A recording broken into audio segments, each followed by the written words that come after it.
Greetings shippers, and the day is upon us. It is time to enter the My Hero Academia fandom, an anime and manga fandom juggernaut. With many ships, many rivalries, and a truly passionate fan base, and some intriguing differences in dominant ship in between the West and the East. We'll be talking about all of that as we take a look at TodoDeku, the pairing of Shouto Todoroki and Izuku Midoroya. I am a native English speaker, so the emphasis may be a bit different, though I will do my best. As always though, that will not stop the comments. There can be a protective veneer amongst otaku fandoms, particularly as they have often been the butt of so many jokes, which can manifest in the form of gatekeeping. But today, we open the gates to take a look at these young heroes. This was the winner of the monthly vote over on Patreon. Thank you so much as always for your support and for voting, which helps us tackle pairings sooner rather than later. It was a difficult choice. With My Hero, there are so many ships to choose from, and a bit of a trinity at the top. How do you choose between the trinity? Thanks to this vote, it was decided for us. Before we get started, as always, please follow on social media to stay up to date, know when we're streaming, and just come on over and chit chat about fandom. It's a good time, I swear. Now, on to the pairing. This ship comes to us from My Hero Academia, an ongoing shonen manga and anime at the time of this recording. The manga began in 2014, with the anime beginning in 2016 after being announced in 2015. It has not caught up with the manga yet. Always good news, because when that happens, sometimes things go off the rails. However, this has also resulted in an interesting shipping environment, and at times the need to express which canon one is working from. As if one is, say, caught up with the manga versus only watching the show, you'll have access to different moments and information,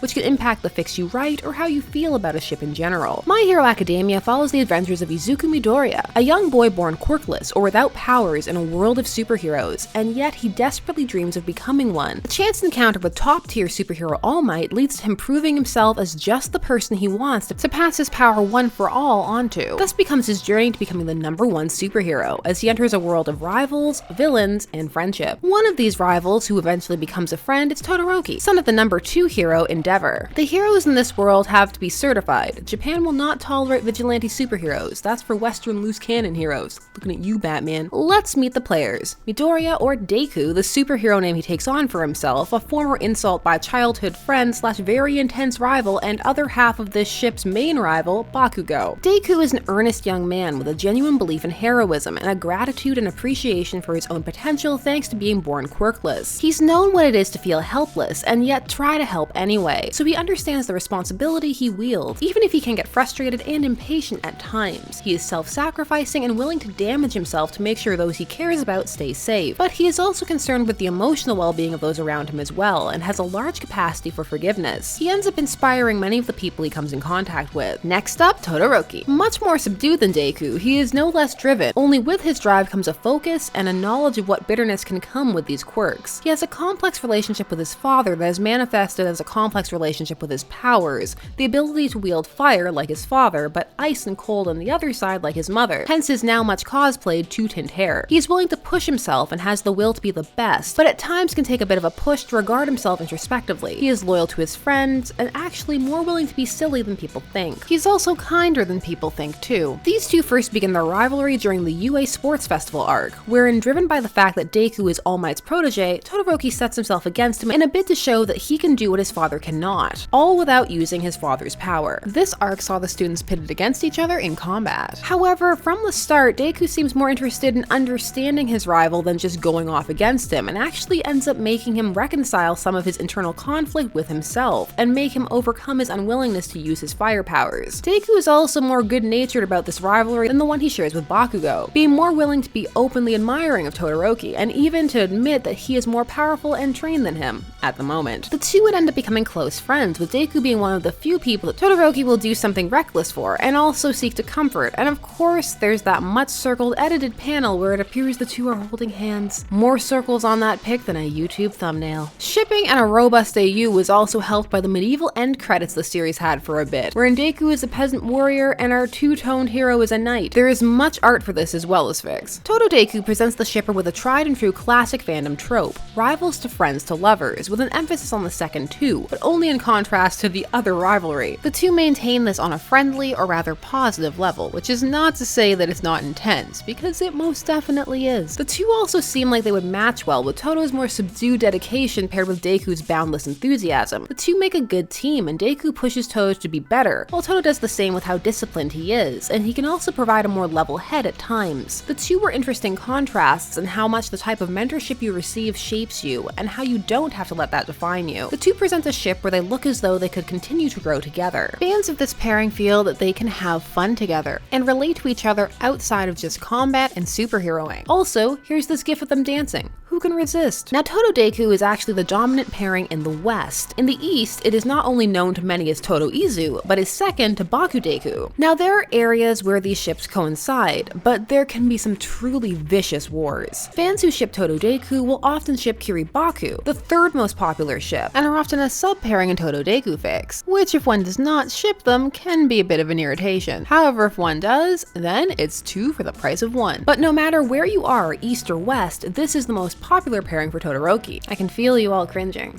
I can feel it.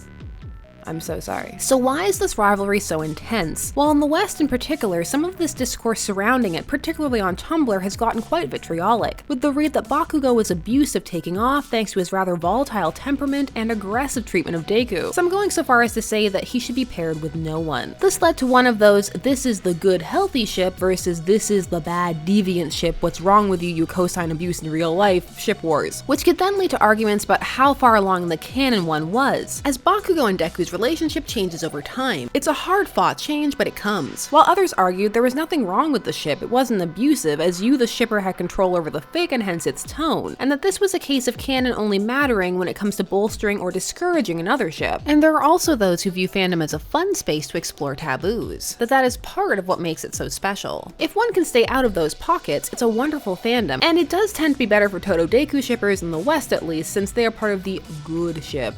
Good in quotes. Both ships are valid and have their pros to them, as well as their cons. They can both be an amazingly fun time, and the TodoDeku community is full of wonderful, welcoming shippers. It's just as with most things, the negative tends to garner more attention, though all of this has put some people off shipping them, which if one is interested is a shame, as there are so many intriguing works and so much beautiful art. And as always, there are multi-shippers lurking in corners living their best lives. So what can one expect if one dives in? Well, really anything. This fandom is one of the large ones, so you can find all the tropes. No powers AUs or regular high school AU, that medieval AU, aged up fics, getting together fics, ABO, soulmark, etc. It's all there. And it is expanding as more and more is adapted and released. New light novels, it's become a juggernaut. One of the great anime pairings to be remembered as a moment in fandom history, certainly. So why would one not ship it? Well, there are numerous other pairings and some prefer them. Some also prefer the adult pairings, not feeling comfortable shipping the youths or working in anything explicit for them. Though if one tags correctly, this can be a viable form of self-expression, and fandom is for everyone, which means people of all ages will be involved with different interests, and not one group can rule as to who wants to / can say what, though of course there's always the option for age-gated discords and the like. There is a belief in some circles that fandom is for the young, a belief that often changes as one ages and if one still retains their interests. Of course, it is also still important to be mindful of where you are and read the room, and try to know the makeup of the fandom you're in as much as possible, and find ways to coincide without stepping on each other. However, it is a complex, nuanced topic, but again one that can be difficult to discuss without being shouted down. So most tend to just seek like-minded communities, or if they cannot find them, may be driven out. And of course, some people do age out too. Not every hobby is for everyone forever, as long as one enjoys it for the time they need to. To everything, a season. Because there are so many different people involved in this fandom, you will find so many different sorts of work. So pretty much you can find what you are looking for and sort through it accordingly to avoid what you don't want to find. Use those exclude buttons, people, if you need them. Of course, on the not shipping side, some feel these two wouldn't work, that they have different interests, or are at their core too different in terms of energies. And of course, for some it's not that deep, it just didn't click. Different strokes for different folks. Have you checked out My Hero Academia? What about the fandom? Share your thoughts and favorite ships down below. Are you here for TodoDeku? Are you still alive after my pronunciations? Thanks so much as always for taking some time out of your day to discuss shipping with me. I always appreciate it. And special thanks to all my patrons for voting. Names as always on the side, and there's an other vote ongoing at the time of this recording. Don't forget to like, share, comment, and subscribe for more shipping videos. Let me know if you need those moments, and I will see you again soon. Stay tuned, for there are as many ships out there as there are stars in the sky.